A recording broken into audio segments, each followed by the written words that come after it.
I'm Jennifer Zuazo. I'm doing this interview with Jason Bradwell for NCOM 215 at San Jose State University. Jason is a marketing professional as well as the host to B2B Better podcast. So, Jason, if you want to go ahead and go a little bit in depth on how you are in your career today. Yeah, absolutely. Well, hi Jennifer, and thanks so much for inviting me to talk on this. And I hope I can impart some hard-won wisdom from my 10 years or so as a marketing professional. We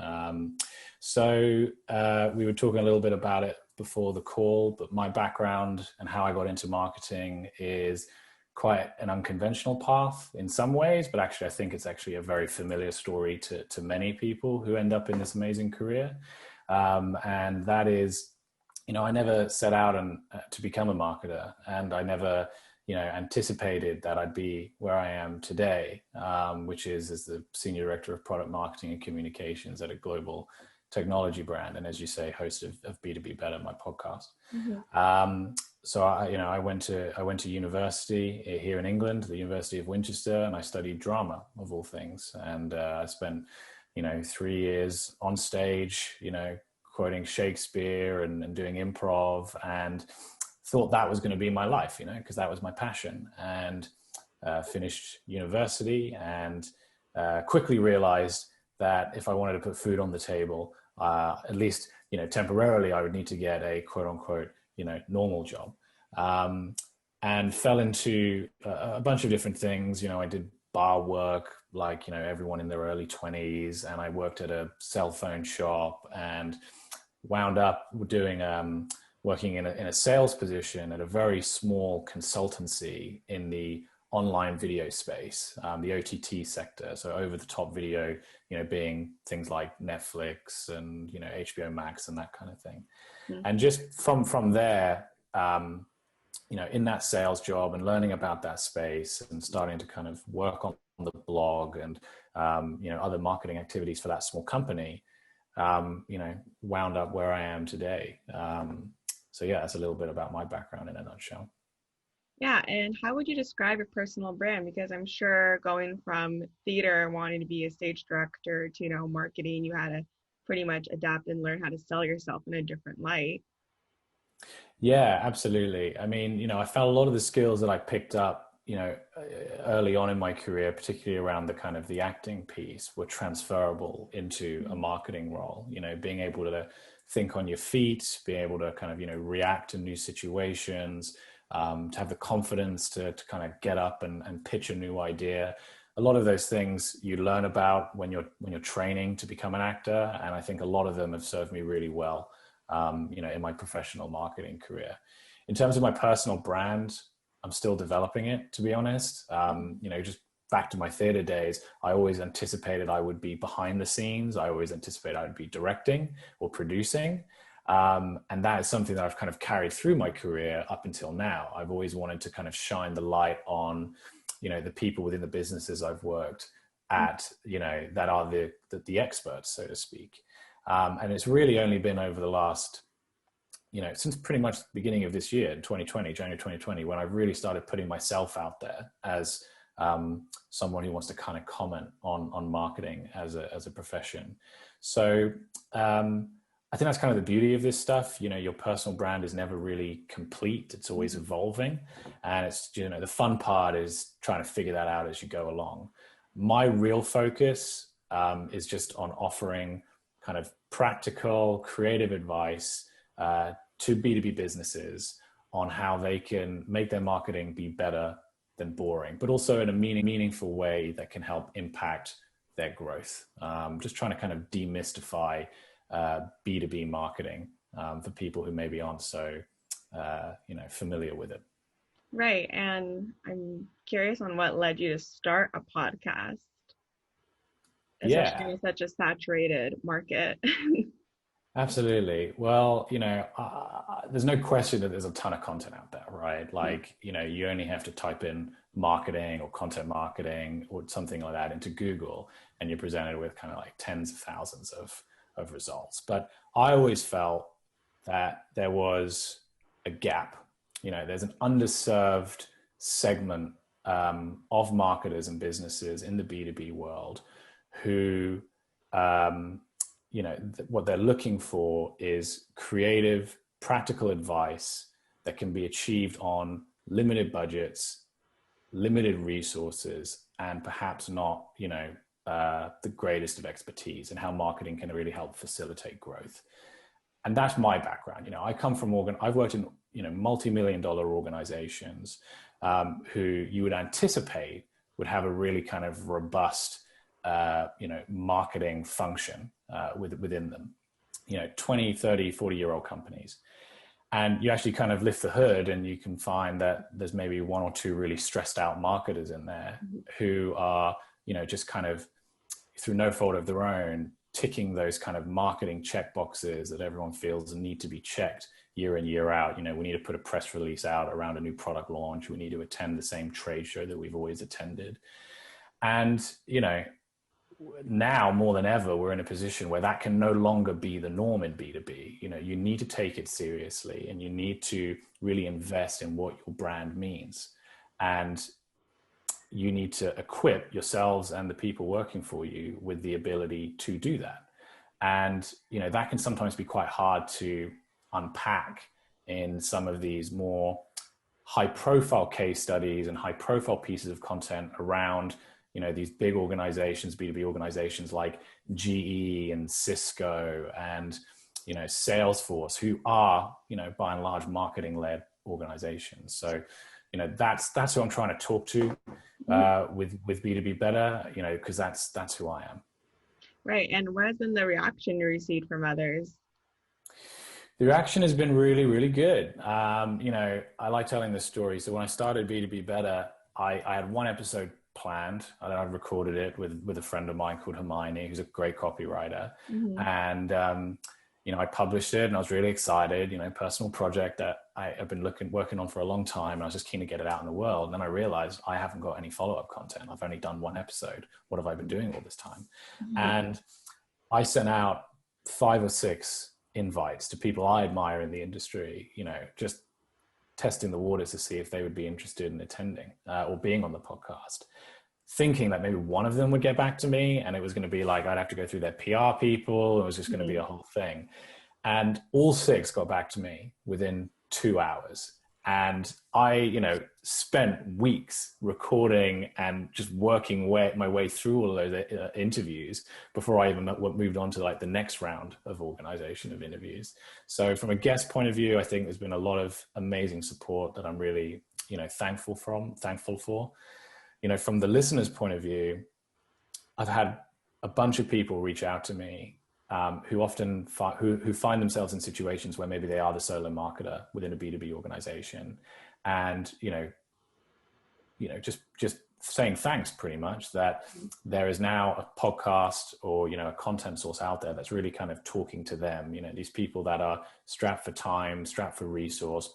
They want to be creative in a way that impacts their business growth. They want to sell new ideas within the organization that kind of breaks the norms for them. And, there's now a content source that's trying to kind of like unpack that a little bit. So, it's been well received and I'm very thankful for it. That's great. And I know your first episode was you by yourself, which I find completely daunting to do a podcast alone. And it is really alone. You just have guests on each episode. So how do you think your storytelling has developed? Do you find it easier or more difficult than you originally expected, like creating a podcast? Yeah, it's definitely difficult in some ways. I've never done a podcast before. We've run one at the company I work at, but and I'm the host of that as well. But really, I just kind of turn up and do the interview, and then it all kind of just magically appears at the end. From a kind of a logistical and technical point of view, I have found that a little bit more difficult than I anticipated. I'm a bit of a perfectionist, so I'll spend hours kind of editing out all the ums and ahs and, getting the podcast looking great, sounding great, I should say. From a kind of content point of view, this is the stuff I kind of live and breathe every day. And I really enjoy kind of digging into B2B content marketing and how it can be better than so much of the kind of boring, quote unquote, boring stuff you see out there. So yeah, no, that part I've really enjoyed getting stuck into and interviewing guests on. Yeah, it's been really great. Yeah, do you think this has made you like a better marketer as you're helping others? Yeah, absolutely. Like as I said, I haven't got any formal education Hmm. in marketing. So the way I look at the podcast, and I was talking to a friend about this the other day, is it is a means for me to educate myself. Because even though I've been doing this for 10 years, there is a bucket load of stuff that I still don't know. Hmm. And by running the podcast and kind of, owning this piece of content, it's almost like giving me the opportunity to write my own syllabus, right? And interview my own professors, because I can pick people that are experts, unparalleled experts in their particular field, whether that's an industry or a particular function within B2B marketing. I can ask them exactly the questions I want. I can ask them exactly the follow-up questions as we're talking in the interview. I get their undivided time and attention for an hour. And then, I'm also building great relationships with my guests, and fortunate that I'm still talking to many of them after the fact, just about stuff we're noticing in the industry, or if I've got follow-up questions. So I kind of look at it as, a way for me to educate myself, because the best way for me to learn is just by creating something. Right. And, speaking about what you see in the industry, how do you think B2B marketing is going to evolve in the next few years, especially comparing it to pre-pandemic, the current pandemic, and post-pandemic? What do you think are going to be some trends that are going to happen? I mean, look, there's a lot of really exciting trends in the space. I mean, if you type in B2B marketing trends into Google, you will get list after list of, top 10 trends for 2020, top 50 trends for 2021, all that kind of stuff around, things like automation and account-based marketing and artificial intelligence. But, what's really exciting to me is, I think we're going to see a little bit of an industrial revolution, in the sense that there's going to be a huge wave of kind of small to medium sized businesses, what I call sleeper businesses, Mhm. that are, you know, increasingly going to think of themselves as brands in a more conventional consumer sense, and are going to have to adapt their marketing strategies accordingly. I kind of mentioned a little bit earlier about that kind of checklist marketing, doing the same events, doing the same press releases, advertising in the same trade magazines, year in, year out. That is just not going to cut it anymore for many B2B organizations, and I think it's important to know that I'm not just talking about advertising here, which, in my opinion, advertising, depending on the type of B2B business, can actually be quite an ineffective use of spend. These kind of big B2B businesses that are operating within a niche of a niche of a niche, where everyone kind of knows everyone. And that's kind of where my experience lies. So I'm talking about an industrial revolution across, with these sleeper businesses across their entire holistic approach, to their marketing communications, and influencing how B2B buyers are perceiving and interacting with the brand.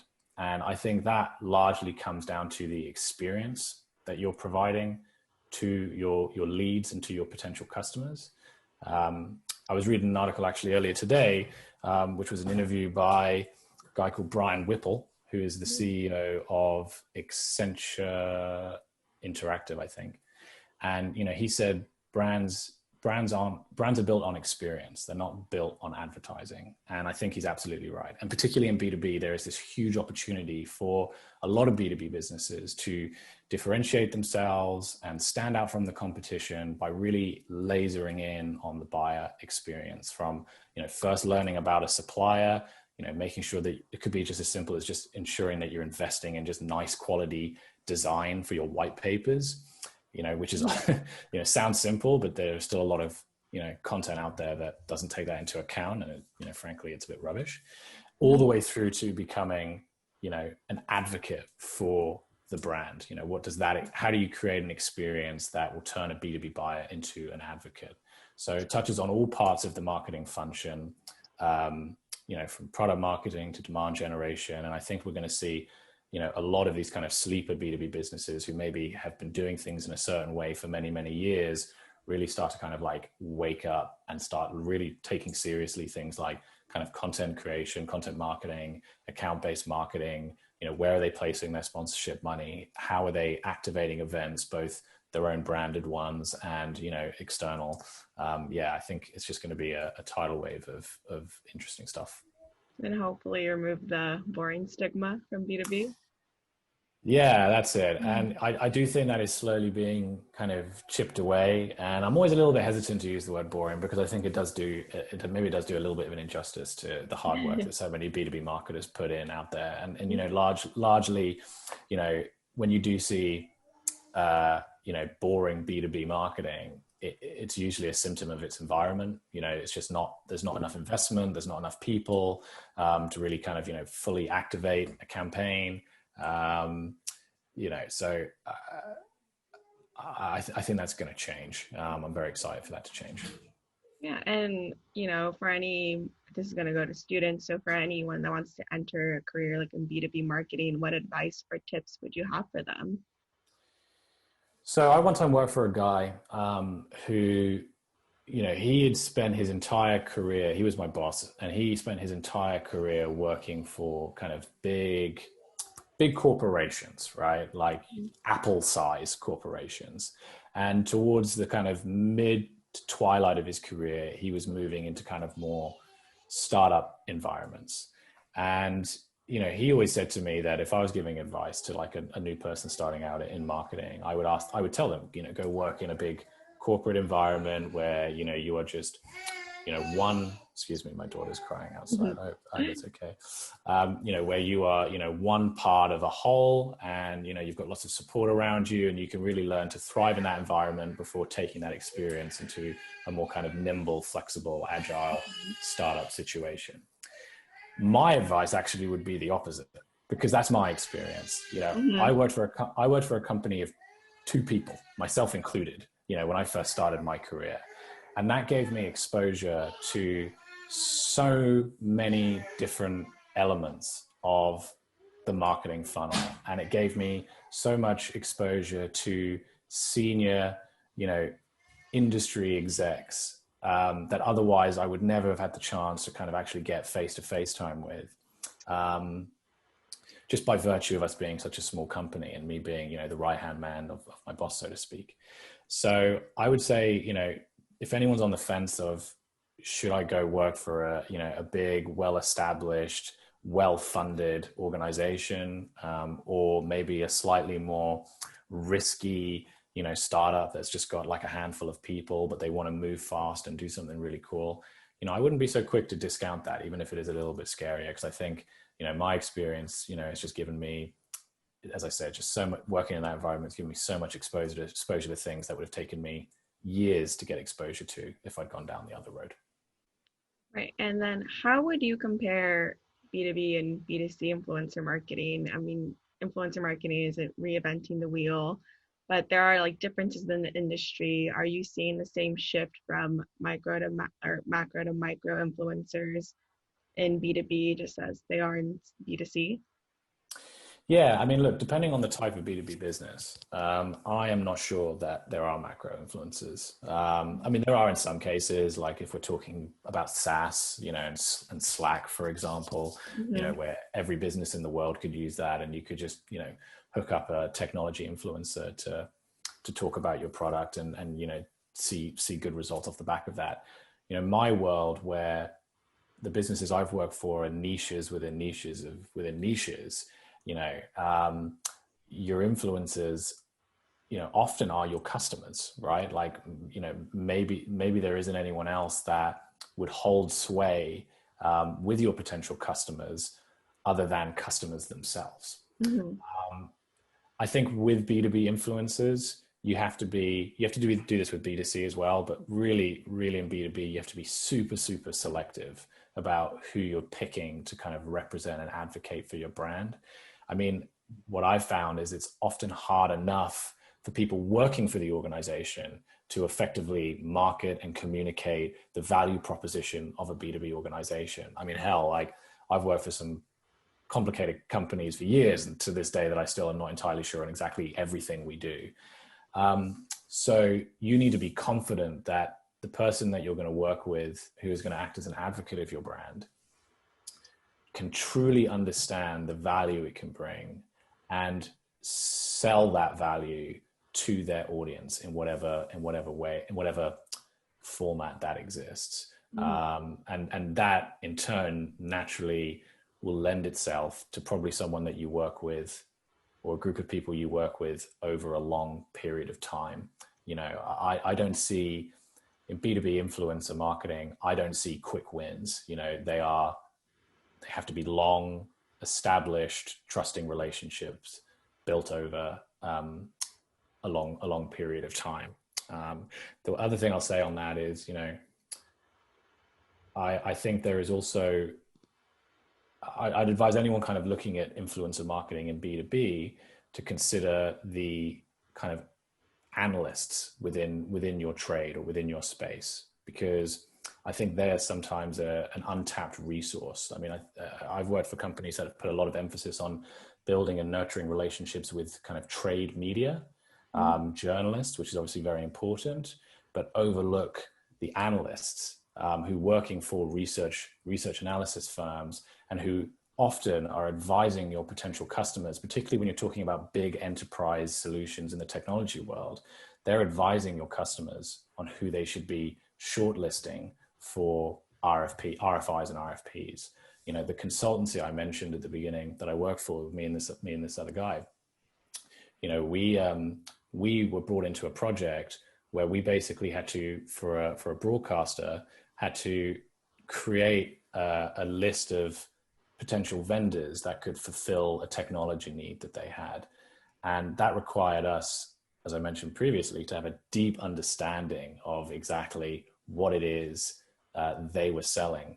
You know, the companies that had invested in educating us as analysts in what their value proposition was and how it stood out from the competition, they were the ones that won the deal, you know, based off of our recommendation to that client. So, you know, clients, obviously great advocates and influencers for your business, but also I don't discount analysts. They should definitely be a point of focus in any kind of B2B influencer marketing strategy. Right. And then social channels for B2B. I know there's a lot of B2B marketing talk on Twitter. There's like a marketing community on there. Do you think there's a need for Instagram or TikTok to discuss or have a community of B2B marketing or just marketing in general? Yeah, let me start with Instagram. So I actually did an interview about this on my podcast, B2B Better, with Nicole Tabak, who is, she runs social for a global energy company. She's fantastic at what she does. And we talked about Instagram for B2B. I think there are some fantastic examples of B2B brands that are doing Instagram really, really well. Microsoft, they got Microsoft. I know they're also a consumer brand, but they've got Microsoft Life, which is a fantastic Instagram channel. I recommend people check out. IBM do a great one. GE do a great one. The one thing you'll notice about all of them is that they are typically used to put a face on the organization, right? So to kind of promote people and culture, and the goal, not having worked for any of them, but what I assume, and it's certainly how we use Instagram at the company I work for, is to attract potential talent, right? You know, particularly in the tech world, you are going after talent that typically will use Instagram, right? So you want to kind of be putting on the best face of your culture within the organization on that platform where they're going to see it first. I would personally, I view Instagram and B2B as a channel in which to kind of put a face on the brand that is separated from your kind of more hard facts. What are we selling, and what's the value proposition, and why is it different? Mm-hmm. On TikTok, I've been kind of noodling on this for a while, and you know, whether in my situation in the company I work for, whether having a TikTok would be appropriate. Mm-hmm. I think there are certain kinds of organizations B2B organizations that would lend themselves very well on TikTok. Fast, for example, if you're familiar with the marketing Twitter sphere, mm-hmm. There's a new company, e-commerce payments company called Fast, doing the rounds. They just launched a couple of weeks ago, and they have a TikTok. And I saw their social media director, Matt Kobach, he was using their TikTok to promote their work from anywhere policy as he was kind of doing a road trip across the US. And I thought that was a fantastic example of, how could B2B use TikTok to promote a message. And in this case, very similar to Instagram, it's a message of, hey, you want to come work for us because we have a great, work from anywhere policy. You need to have as a B2B business, you need to have the mindset and the resources internally to deliver on TikTok in a way that I don't think is needed across, all things being equal, the other social media profiles. It is a platform that is so distinct and it has such a unique culture that kind of repurposing content from LinkedIn, Twitter, and Instagram and just kind of dropping it as is on TikTok is just never going to work. It needs, I think that's going to turn off people. You need to be kind of plugged into like what is happening on the platform and how can we put our own kind of voice and spin on it. If that is not immediately apparent to you, then, I wouldn't just kind of test TikTok. You need to really think through, what am I going after on this platform? How can I be unique on the platform? And how am I going to deliver consistently great content on the platform? If you don't have someone that can really focus and dedicate on it, I'd question whether it's a priority. Yeah, that's a great point. I feel like TikTok, it's not like Instagram. You can't just post every few days. You have to be posting consistently one to at least like twice a day on the app. Yeah. And it's, then it's like the content production side of things. I mean, most of the B2B organizations that I'm trying to talk to with B2B Better, they are small teams and they're, maybe 1, 2, 5 people are juggling everything, content production, PR comms, event management, sales enablement, product marketing, et cetera, et cetera, et cetera. B2B just naturally lends itself to LinkedIn and Twitter. Instagram, if you can set up internally a good feedback loop with your organization where you are receiving on the regular kind of user generated content from your team, maybe when you're back in the office, someone does like, I don't know, a FIFA tournament or something in the office, and someone snaps a photo on their phone, you can set up some sort of kind of feedback loop to kind of capture that content, then you can make Instagram work. TikTok, I mean, I would argue you would need someone kind of almost full time focused on just building TikTok content for you. And if you're that dedicated to it, then in terms of building it out as a channel to promote your B2B brand, then, I mean, you must have a pretty damn good story to tell on that. And then going off the small teams that you see in B2B, how would you describe like work-life balance and avoiding burnout, especially within the past year, COVID, Black Lives Matter movement, and all the social media blackouts? Like, what changes do you see yourself making just to be in a healthier mindset? You're taking like social media breaks or? Yeah.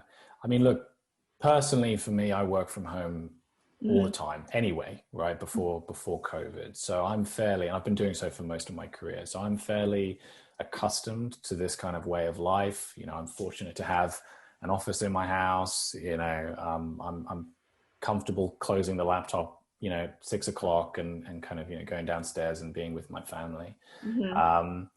So for me personally, this kind of lockdown situation hasn't been so much of a hurdle for me to get over. I do find it actually interesting that before COVID, if I had to kind of take a call at 6 o'clock or something, I would take it. Since COVID began, I started making more of a conscious effort to, no, 6 o'clock is when I go downstairs and have dinner with my daughter and my wife. And if I have to pick up the phone once my daughter goes to bed, that's fine. But, those kind of 2 hours between 6 and 8, that's my personal time with my family. I think it's very important that you carve that off, no matter what job you're in, not just marketing. Though obviously, no question, the last 10 months have just been unlike anything anyone has really experienced. And with my team at the company I work for, I hope that, what I've been able to, instill in them is that there are just some times when work doesn't come first. There are just some times when, it's 12 o'clock in the afternoon and you are just so burnt out, family members are getting sick, or, kids are screaming in the background, and you just need to step away. And I think it's very important as a leader within a team that often is always on and has to be by necessity, to kind of really promote that culture within your team that it's okay to step away. All you got to do is just tell me or tell one of your colleagues that, you need to back off a little bit, and we'll be there to support you. And, that's quite important to me, is kind of fostering that, that culture of, it's not always about the work if you need to back off for a bit. That's great. Yeah. So that's advice that you're giving others now. What other advice would you want to give people that are trying to start their career in marketing and very career focused? I know a lot of people were laid off or furloughed, and they're trying to find work in a pandemic. What advice would you give to them? In terms of finding work in a pandemic, I'm a big believer in content, hence why I created B2B Better, right? Mm-hmm. And I think that everyone has something to say, about what they're passionate about. And if, you're passionate about marketing and you're trying to make that a career, then if I were in the position of having to kind of, look for a new job, I would obviously spend time, searching for one and applying for them. But also I would balance that with creating content that gives me a voice in the space and a voice in the industry. Mm-hmm. Because, I've spoken to people before who maybe are just breaking out in their careers in marketing, and, they've only got the kind of portfolio of what they did at school. And that's great, right? Like, I'm not taking that away from anyone. But if you're in a period of time where you're looking for something, continue to add to that, continue to build on that, start a blog, put a spin on kind of trends that are emerging in your industry, or, hot takes on Twitter, or, a podcast or a video series, or, create content is, I guess, what I'm getting at. And that will help, when you're at the point of interviewing, to, you can point to a body of work that didn't kind of just stop at when university stopped. You carried on creating and you carried on forming opinions. If I could talk more generally about just general advice, one thing that I struggled a lot with when I was starting out in my career is feeling a little bit like an imposter. Right. Imposter syndrome. Right. Because, as I said at the beginning of this, I studied drama, like I'm from like a small little village on the south coast of the United Kingdom, like my parents, they worked in kind of like cafes. And so, my education wasn't geared up for this, right?